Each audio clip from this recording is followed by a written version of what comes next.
The year was 2847, and humanity had finally reached the stars. 3 star systems now belonged to the children of Earth. Colonies spread across Mars, Titan, and distant worlds that their ancestors could only dream about. Yet in the grand scale of the galaxy, humans were still considered small, unimportant, a young species that had barely learned to walk among the ancient civilizations. The Galactic Concord ruled everything. 200 species worked together under its banner, trading goods, sharing knowledge, and keeping peace across 1,000,000 worlds. The elder races had built this alliance over thousands of years. They looked at humanity the way an adult might look at a child playing with building blocks. Amusing, harmless, easily controlled. But there was one human who made them nervous.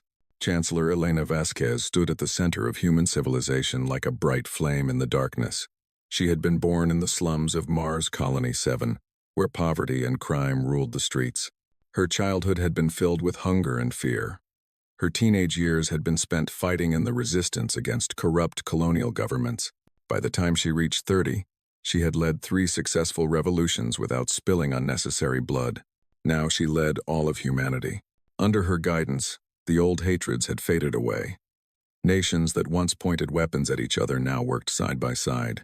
The religious conflicts that had plagued humanity for millennia had transformed into respectful dialogue. Scientists shared discoveries freely. Resources flowed to where they were needed most. For the first time in human history, there was true unity. Elena had not achieved this through force. She had done it through something far more powerful. She had given humanity a dream worth sharing. A future where every human child could reach for the stars without fear. A tomorrow where the species that had nearly destroyed itself a dozen times would instead build wonders that lasted forever. The elder races watched this transformation with growing concern. In the shadows of the Concord, the Zethrani hegemony held the real power. They were an ancient species, their civilization already old when humans were still living in caves. Their bodies were tall and thin, with pale blue skin and eyes that held the cold wisdom of 8,000 years of dominance. They had guided the Concord from the beginning, always working behind the scenes, always maintaining control. High Minister Voreth sat in his private chamber on Zethra Prime, studying the reports about humanity. The numbers troubled him deeply. In just 300 years, humans had advanced further than most species did in 10,000. Their population was growing. Their technology was improving at an alarming rate. Their unity under Vasquez made them unpredictable. His advisors had run countless simulations. The results were always the same. Within 2 centuries, humanity would become the dominant force in the galaxy. Everything the Zethrani had built would crumble. Their power would fade. Their species would become just another voice in a chorus led by these aggressive, adaptable, terrifyingly creative apes from a small blue world. Voreth could not allow this future to happen. The Centennial Summit on Axis Prime brought together leaders from across the galaxy. The neutral world served as a meeting ground where enemies could speak without violence. Great halls of white marble stretched toward the sky. Gardens filled with plants from 1,000 worlds created an atmosphere of peace and cooperation. Chancellor Vasquez arrived with a small delegation. She wore simple clothes, refusing the elaborate costumes that other leaders preferred. Her gray hair was pulled back from a face lined with years of struggle and triumph. But her eyes still held the fire that had inspired billions to follow her. She spent the first 2 days of the summit building bridges. She met with species that had never spoken to humans before. She proposed trade agreements that would benefit everyone involved. She listened more than she spoke, showing respect for cultures far older than her own. Several alien delegates commented privately that they had never met a human like her. She made them feel hopeful about the future. On the 3rd day, the Zethrani delegation requested a private meeting. Ambassador Kreth entered the meeting room with a gift in his hands. It was a beautiful crystal sculpture, designed to capture light and transform it into music. Such gifts were traditional at diplomatic meetings. Vasquez smiled warmly as she accepted it. She never saw the weapon hidden inside. The quantum disruptor activated the moment her fingers touched the crystal. It was a horrible device, designed to tear apart living tissue at the molecular level. There was no pain. There was no time for pain. One moment, Elena Vasquez stood alive and breathing. The next moment, she collapsed to the marble floor, her body broken beyond any hope of repair. Her blood spread across the white stone as 100 alien delegations watched through the chamber's windows. Guards rushed forward, but they were far too late. The woman who had united humanity was dead. Ambassador Kreth made no attempt to hide or flee. He stood calmly as human security forces surrounded him. His face showed no emotion, no regret. He had done exactly what his High Minister had commanded. Within the hour, High Minister Vorath broadcast a message to every human world. His cold voice filled homes and ships and stations across 3 star systems. "The experiment of human unity ends today," he declared. "Your leader is dead. Return to your natural state. Become what you were always meant to be. Divided. Manageable. Forgotten. The galaxy has no place for a species that rises too quickly. Accept your position, and you will be allowed to survive." The broadcast ended. The galaxy held its breath. On Earth, millions of people stood frozen in shock. On Mars, workers stopped in the middle of their tasks, tears streaming down their faces. On Titan and the distant colonies, the news spread like wildfire through communities that had given their hearts to Elena Vasquez. For 3 standard days, no human vessel moved through space. No transmissions left human territory. The communication channels that usually buzzed with activity fell completely silent. The Zethrani waited patiently for the chaos to begin. Their analysts had predicted everything. Without Vasquez, the old rivalries would resurface. Ambitious politicians would fight for control. Regional conflicts would tear apart the fragile unity. Within a year, humanity would be broken into a dozen squabbling factions, easily controlled by the Concord. But as the days passed, something unexpected happened. There was no chaos. There were no power struggles. There was no fighting at all. Instead, there was something that the Zethrani had never considered. Something their ancient wisdom had failed to predict. Something that would soon teach the galaxy the true meaning of fear. Humanity was mourning, and when humans finished mourning, they would remember what they truly were. Candles appeared in windows across 3 star systems. On Earth, on Mars, on Titan, and on every distant colony. Humans lit small flames to honor the woman who had given them hope. The tradition had begun spontaneously. No one organized it. No one gave orders. It simply happened, as if the entire species shared a single heartbeat of grief. In the cities of Earth, people gathered in public squares. They did not shout or riot or demand revenge. They stood together in silence, holding pictures of Elena Vasquez, remembering everything she had done for them. Strangers held hands with strangers. Old enemies stood shoulder to shoulder. The divisions that had once seemed so important now meant nothing at all. On Mars Colony 7, where Elena had been born, the mourning was deepest. The slums where she had grown up had long since been transformed into clean, safe neighborhoods. But the people there still remembered the girl who had fought for them. They still remembered her promise that no child would ever go hungry again. Now she was gone, and the pain of that loss cut deeper than any wound. Admiral Marcus Chen stood at the viewing window of his flagship, the Indomitable. He was a hard man with a face like carved stone and eyes that had seen too many battles. He had served Elena Vasquez for 20 years. He had disagreed with her many times. He had argued against her policies of peaceful expansion. He had pushed for stronger military preparation. She had always listened to him. She had always considered his words. And then she had done what she believed was right, because that was who she was. Now she was dead, murdered by creatures who believed humans were weak. Chen's hands trembled as he watched the stars outside his window. Not from fear, from rage. On the 4th day after the assassination, the Council of Ashes gathered on Earth. This was not an official government meeting. The name came from an ancient human tradition of gathering in times of great loss. The surviving leaders of humanity came together in a simple building, far from the grand halls of government. General Priya Okonkwo arrived first. She commanded the ground forces of humanity. 200 million soldiers spread across every colony. She was tall and fierce, with dark skin and silver-white hair cut short in military fashion. Her family had served in human militaries for 12 generations. Fleet Commander James Reyes came next. He controlled the deep space operations, the ships that traveled beyond human territory. He was younger than the others, with quick eyes and a mind that moved like lightning. Some said he was the most brilliant tactical thinker humanity had ever produced. Admiral Chen arrived last. The three of them had been rivals for years.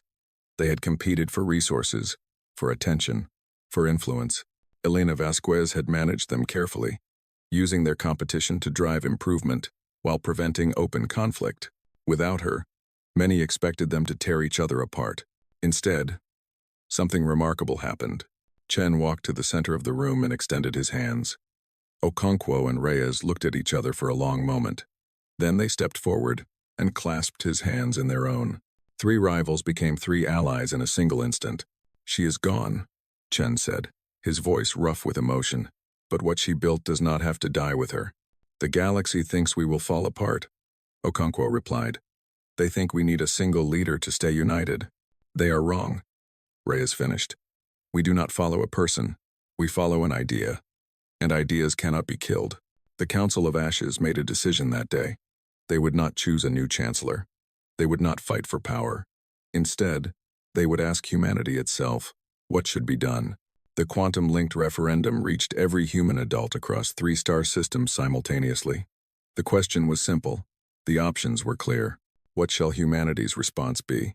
The choices ranged from diplomatic protest to economic sanctions to limited military action to total war. Every human could vote. Every voice would be counted. 94% chose the same answer. Reckoning. The word spread through human space like fire. It was not a word of hatred. It was not a word of blind revenge. It was a promise. A declaration that actions have consequences. That those who murder cannot escape justice forever. In secret facilities across human territory, long-hidden projects suddenly came to life. For 100 years, humanity's brightest minds had worked on technologies that the galaxy had never seen. They had built shipyards inside hollowed-out asteroids, invisible to any sensor.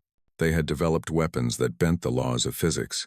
They had trained soldiers in simulations so advanced that veterans emerged ready for battles that had not yet been fought. Elena Vasquez had known about these projects. She had approved them, funded them, and kept them secret, because she understood something fundamental about the universe. Peace required strength. Safety required preparation. Hope required the ability to protect itself. She had prayed these weapons would never be needed, but she had made sure they existed, just in case. Now the case had arrived. Admiral Chen activated the hidden communication network that connected every secret facility. His message was short. "Operation Vasquez's hand is authorized. All units prepare for immediate deployment." Across human space, crews who had trained for this moment began their work. Ships that had never seen sunlight emerged from their asteroid hiding places. Weapons that had only been tested in simulations were loaded and armed. Soldiers who had spent years waiting for a call that might never come finally received their orders. Chen broadcast one final message to the galaxy. He wanted the Zethrani and their allies to hear it. He wanted every species in the Concord to understand what was coming. "You killed our shepherd," he said, his voice cold and steady. "You believed the flock would scatter without her guidance. You thought we would turn on each other, fighting for scraps of power like animals." He paused, letting his words sink into the silence. "You do not understand us. You see our kindness and mistake it for weakness. You see our mercy and think us afraid. You see our desire for peace and believe we cannot make war." His eyes hardened. "We are not sheep. We never were. We were wolves who chose to live peacefully. We were predators who decided that cooperation served us better than conflict. We were warriors who put away their weapons because we found something better to fight for. You have reminded us what we are. You have awakened what we tried so hard to leave behind. And now you will learn why humanity's ancestors conquered their entire world. Why every beast that challenged us ended up extinct. Why the stars themselves will tremble when we march." The broadcast ended. The message was clear. Humanity was coming, and the galaxy was not ready. High Minister Vorath received the human broadcast in his throne room on Zethra Prime. He listened to Admiral Chen's words with something close to amusement. Threats were easy to make. Following through on them was another matter entirely. The Zethrani hegemony commanded 12,000 warships. Their fleet had crushed 100 rebellions over 8,000 years. Their military technology was among the most advanced in the galaxy. Their defensive networks could detect any approaching vessel from 10 light-years away. Vorath's military advisors had calculated humanity's response capabilities. Even with their secret weapons, Humans could not field more than 3,000 ships. The journey from human space to Zethra Prime would take 6 standard months through normal hyperspace lanes. Plenty of time to prepare defenses. Plenty of time to rally allies. Plenty of time to crush this upstart species before they became a real threat. Vorath ordered his fleet to defensive positions and settled in to wait. 17 minutes later, alarms began screaming across Zethra Prime. Human ships did not travel through hyperspace lanes like every other species in the galaxy. They did not follow the established routes that bent around gravity wells and cosmic obstacles. Instead, they did something that Zethrani scientists had declared impossible. They folded space itself. One moment, the defensive perimeter around Zethra Prime showed nothing but empty void. The next moment, 3,000 human warships appeared as if from nowhere. They materialized inside the defensive grid, bypassing every sensor, every early warning system, every carefully positioned fleet element. Fleet Commander Reyes sat in the command chair of his flagship, watching the chaos unfold on his tactical displays. Zethrani ships scrambled in every direction, trying desperately to form defensive formations. They had trained for 1,000 different battle scenarios. None of them had prepared them for an enemy that could appear anywhere. All units, Reyes said calmly, begin Operation Vasquez's Hand. Target military installations only. Minimize civilian casualties. Show them we are not monsters. He paused. But show them what monsters could do if we chose to be. The human ships opened fire. Cascade disruptors hit the Zethrani vessels first. These weapons did not destroy shields. They did something far worse. They turned the enemy's own defenses against them. The energy meant to protect became energy meant to destroy. Ships that had survived 1,000 battles tore themselves apart as their shield generators overloaded. Neural scream broadcasts followed. These signals attacked the minds of enemy crews directly, overwhelming their nervous systems with pain and confusion. Zethrani sailors collapsed at their posts, unable to think, unable to fight, unable to do anything but writhe in agony. Ships drifted helplessly as their crews fell unconscious. Gravity lances struck the larger vessels. These terrible weapons compressed matter to impossible densities, creating miniature black holes that devoured everything around them. Battleships that had taken decades to build vanished in seconds, swallowed by forces they could not comprehend. The Zethrani home fleet had numbered 4,000 ships. Within 15 minutes, only scattered survivors remained. On the surface of Zethra Prime, ground forces watched in horror as human dropships descended through the atmosphere.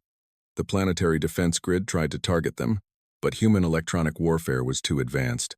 Targeting systems locked onto phantom signals. Weapons fired at empty sky. Communication networks filled with static and confusion. General Okonkwo led the ground assault personally. Her soldiers wore powered armor that made them faster and stronger than any Zethrani warrior. They carried weapons that could punch through walls and vehicles with equal ease. They moved with precision that came from years of training in simulations more realistic than reality.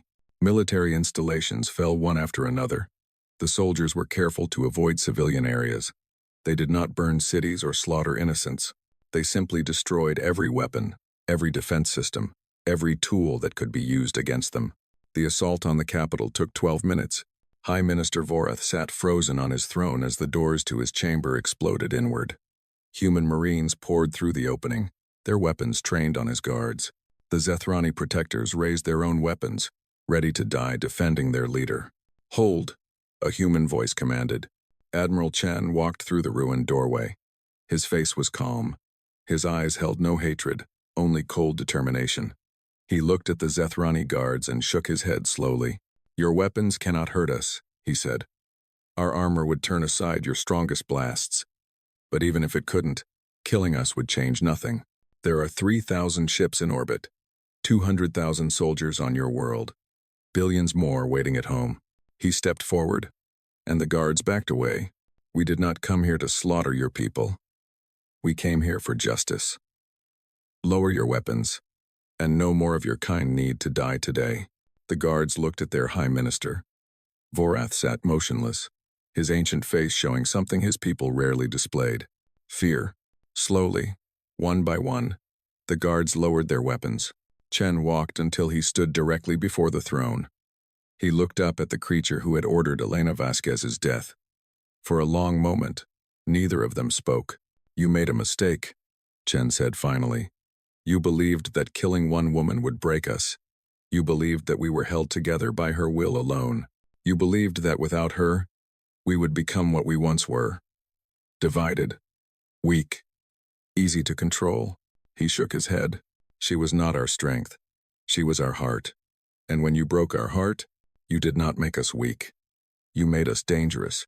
You reminded us of every war we ever fought, every enemy we ever defeated, every impossible victory our ancestors won against odds that should have destroyed them." Chen produced a recording device and placed it on the arm of the throne. "You will broadcast a confession to every world in the conquered. You will admit that you murdered our chancellor. You will tell the galaxy that you did it because you feared what humanity would become. You will tell them that you are wrong to be afraid." His voice dropped to a whisper. "Because what you should fear is what humanity has already been, what we chose to stop being, what you have now forced us to remember." Vorath's hands trembled as he activated the device. Within an hour, his confession echoed across 1,000 worlds.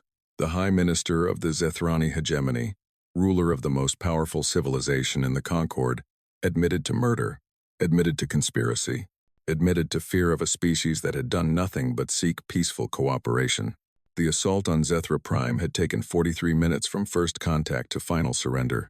The galaxy had expected months of preparation and years of war. Humanity had given them less than an hour of absolute devastation, and the reckoning had only just begun. News of Zethra Prime's fall spread across the galaxy at the speed of light. Every species in the Concord received the same reports. The mightiest civilization in known space had been defeated in less than an hour. Their legendary fleet had been shattered. Their homeworld had been occupied. Their leader had confessed to murder while human soldiers stood behind his throne. Panic followed the news like a shadow. 17 species had secretly supported the assassination.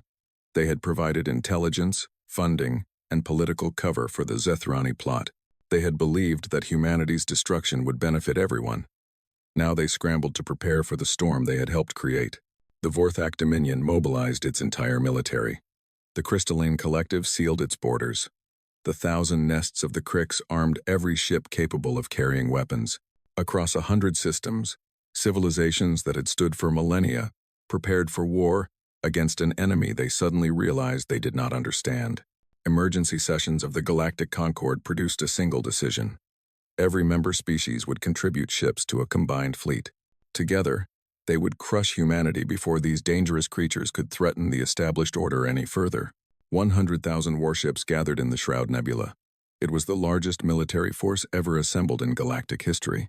Battleships larger than cities, carriers holding thousands of fighters, destroyers faster than thought. The combined firepower could crack planets and extinguish stars. Against this armada, humanity sent 12,000 ships. Military analysts across the Concord calculated the outcome with cold precision. The humans were outnumbered more than 8 to 1, even with their surprising technology. Even with their fold space drives and strange weapons, mathematics favored the defenders. The fleet would absorb casualties and keep fighting. Human ships would run out of ammunition, run out of power, run out of luck. Every calculation predicted human defeat within 6 hours. The battle lasted 11 minutes. Fleet Commander Reyes had spent his entire career studying warfare. He had analyzed every major conflict in human history. He had examined the tactics of every species in the galaxy. He understood something that the Concord's admirals did not. Humans did not fight like other species. Other civilizations built their militaries on order and discipline. Their fleets moved in precise formations. Their tactics followed established patterns perfected over centuries. They responded to situations according to training protocols. Humans embraced chaos. The moment combat began, the human fleet shattered into 1,000 independent units. Each captain had authority to act without orders. Each crew had been trained to make decisions in fractions of seconds. The result was not an army. It was a swarm of predators, each hunting on instinct while somehow coordinating with the whole. Drone swarms poured from human carriers like angry insects. These were not simple machines following programs. They were adaptive systems that evolved during battle, learning from every attack and counterattack. Within minutes, they had discovered weaknesses that Concord engineers had never imagined. Human pilots performed maneuvers that defied physics and biology. They pushed their bodies past limits that should have killed them. Some flew so aggressively that they destroyed their own ships through acceleration alone, choosing death over retreat. Their enemies could not predict their movements because there was nothing rational to predict. Tactical artificial intelligences coordinated the chaos with terrifying precision. These systems processed information faster than organic minds could comprehend. They saw patterns in the confusion. They found opportunities in the noise. They directed human forces to exactly the right place at exactly the right time. But the greatest weapon humanity deployed was not technological. Throughout the battle, human ships broadcast audio and video across all frequencies, not threats or challenges. Something far more disturbing: children crying, families weeping at memorial services, candlelit vigils where millions stood in silent grief. Elena Vasquez's voice, recorded from her final speech, talking about her hope for peaceful cooperation with the galaxy. The broadcasts were not designed to frighten. They were designed to remind. Every life lost in this battle existed because the conquered had chosen murder over diplomacy. Every explosion was the consequence of a decision made by leaders who thought they could kill their way to security. The psychological impact was devastating.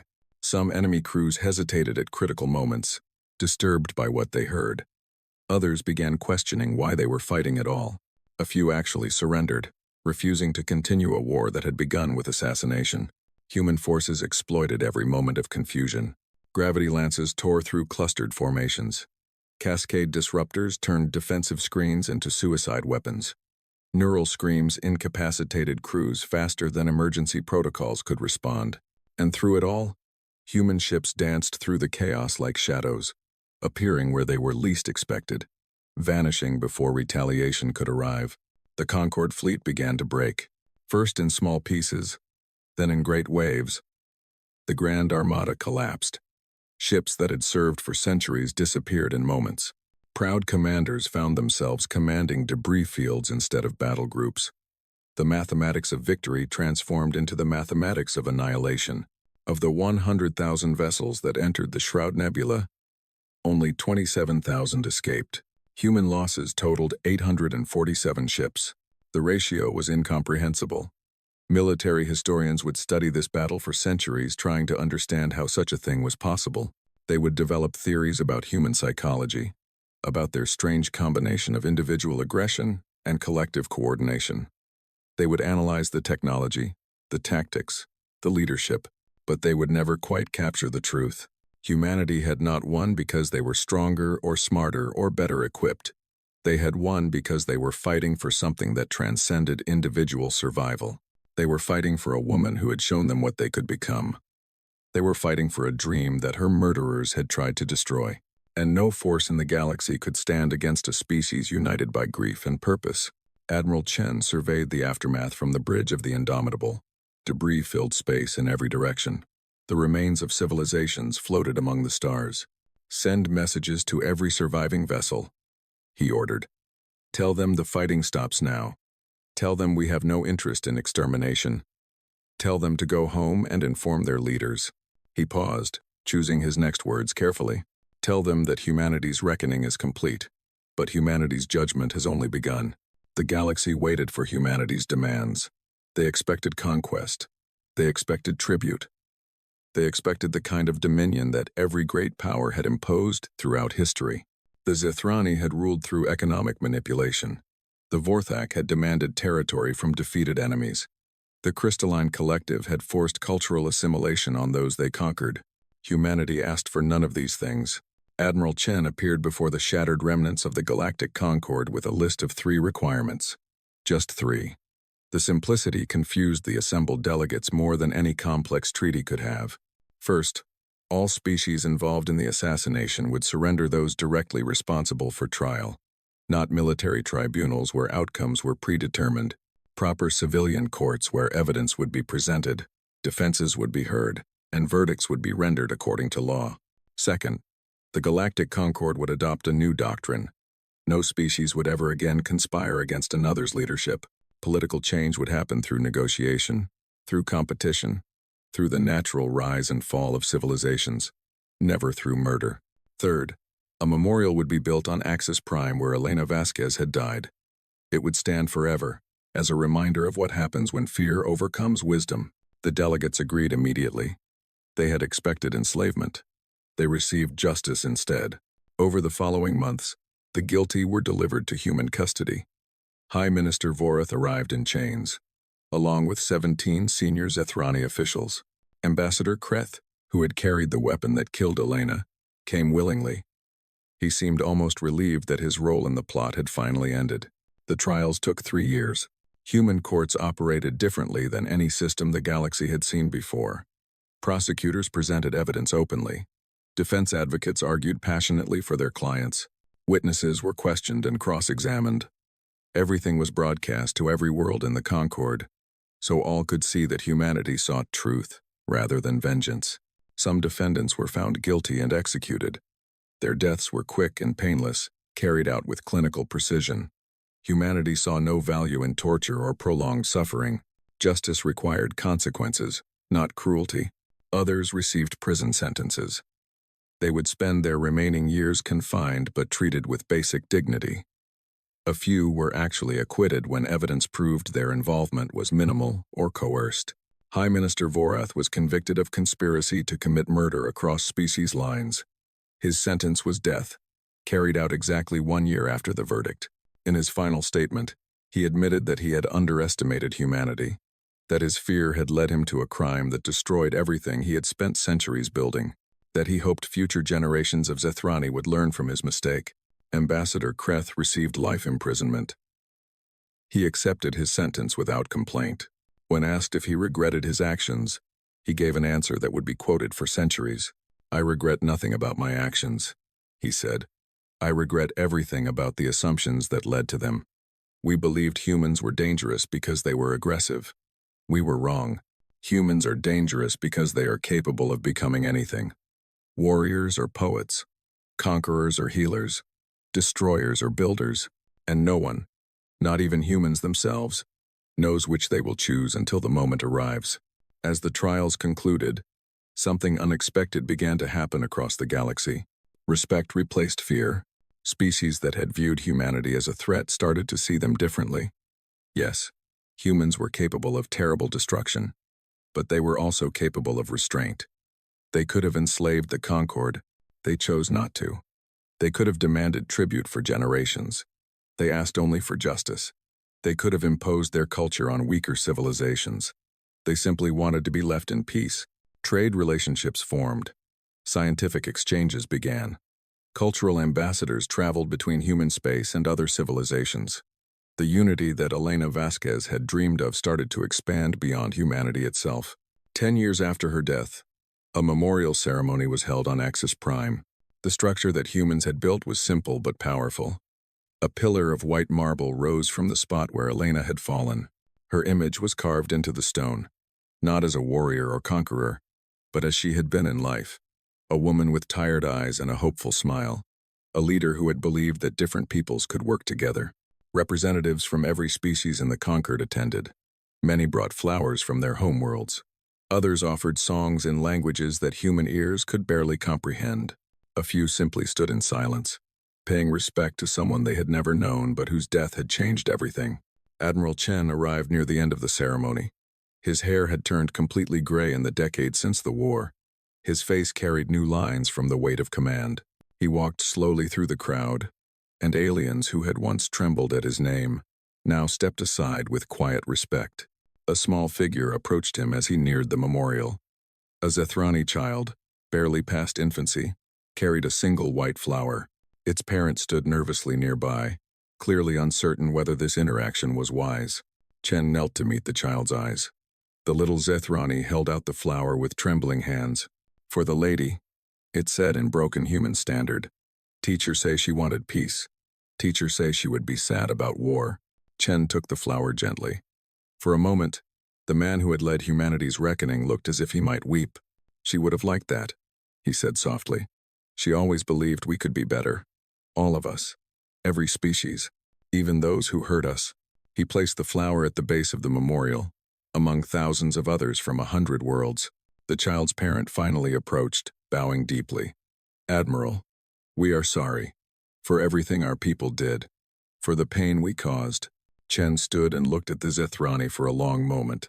Then he extended his hand in the human gesture of friendship. "Pain fades," he said. "What matters is what we build afterward." They shook hands as the suns of Axis Prime set behind them. Later that night, Chen stood alone before the memorial. The crowds had departed. The flowers would be preserved and eventually placed in a museum. But for now, in the quiet darkness, he could speak to her directly. "We did what you would have wanted," he said to the carved image. "We showed them our strength, and then we showed them our mercy. We proved that humans can be warriors when we must be. But we also proved that we can be so much more." He touched the cool stone of the memorial. "The galaxy feared us before. Now they understand us. Maybe that's better. Maybe fear alone could never have built what you dreamed of. Maybe they needed to see the full picture, the darkness and the light, the rage and the restraint." He looked up at the stars. Somewhere out there, human ships patrolled peacefully alongside vessels from species that had once been enemies. Somewhere out there, human scientists worked with alien researchers on projects that would benefit everyone. Somewhere out there, human children played with alien children, learning languages and customs that would have seemed impossible a generation ago. "We are not a species that forgets," Chen said quietly. "We are not a species that forgives easily, but we are a species that hopes. You taught us that, and we will carry that lesson forward until the stars themselves grow cold." He stepped back from the memorial and offered a final salute. "Rest well, Chancellor. We will take it from here." The night sky blazed with distant suns.